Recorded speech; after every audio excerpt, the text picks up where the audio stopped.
পৰহি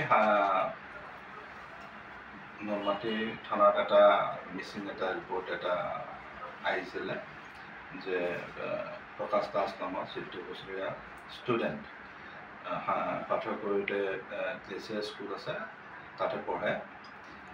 তাৰ গাৰ্জেনে ক'লে যে স্কুলত আহিছিলে যোৱা শনিবাৰত, কিন্তু ঘৰত উভতি অহা নাই, ইমানেই কৈছিল। কাৰোবাৰ লগত কৈছে যোৱা নাই সেইটো কোৱা নাই। আৰু সেই বিষয়ে থানাৰ মানুহে বিচাৰ কৰিলে, মানে চাৰ্চ কৰা আৰম্ভ কৰিলে। আৰু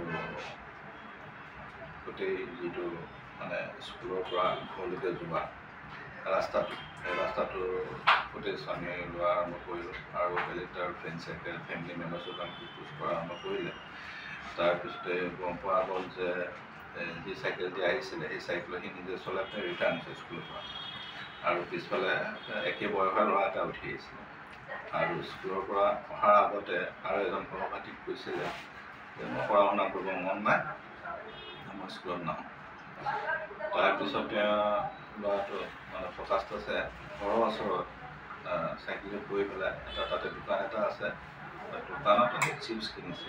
সেইটো তাৰে ফ্ৰেণ্ড, লোকেল ফ্ৰেণ্ড এজনীয়ে দেখা পালে। তাৰপিছত মানে ঘৰত ৰিটাৰ্ণ হোৱা নাই। তো যিখিনি আমি তথ্য সংগ্ৰহ কৰিলোঁ, তো নালাগে যে কোনোবাই উঠাই লৈ গৈছে, অপহৰণ কৰি লৈ গৈছে। নিজেও যাব পাৰে। আৰু আমি তদন্ত অব্যাহত ৰাখিছোঁ, আমি চাৰিওফালে আমি বিচাৰি আছোঁ। আৰু অতি সোনকালে আমি ল'ৰাটোক ৰিকভাৰ কৰিব পাৰিম।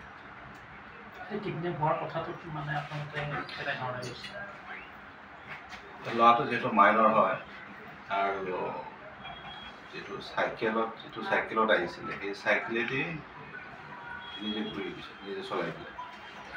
আৰু ফুটেজবোৰ আমি পাইছোঁ। আৰু তাত বেলেগ মানে জেনেৰেলি কিডনেপাৰবোৰৰ যি ধৰণে লক্ষণ থাকে সেই লক্ষণ আমি দেখা নাই। আৰু ঘৰৰ মানুহক কাকো ছাছপেক্ট নকৰে, ঘৰৰ মানুহক কোনো কাকো ছাছপেক্ট কৰা নাই। আৰু এনেকুৱা হ'ব পাৰে যে কাৰোবাৰ লগত ক'ৰবাত গৈছে, যিহেতু পঢ়া শুনা কৰিব মন নাই বুলি কৈছে, ক'ৰবাত যাব পাৰে। আমি চেষ্টা কৰি আছোঁ, আমি অতি শীঘ্ৰে আমি যিকোনো খবৰৰ বাবে যোগাযোগ কৰক 7099017330 লগতে 7099017110 নম্বৰত।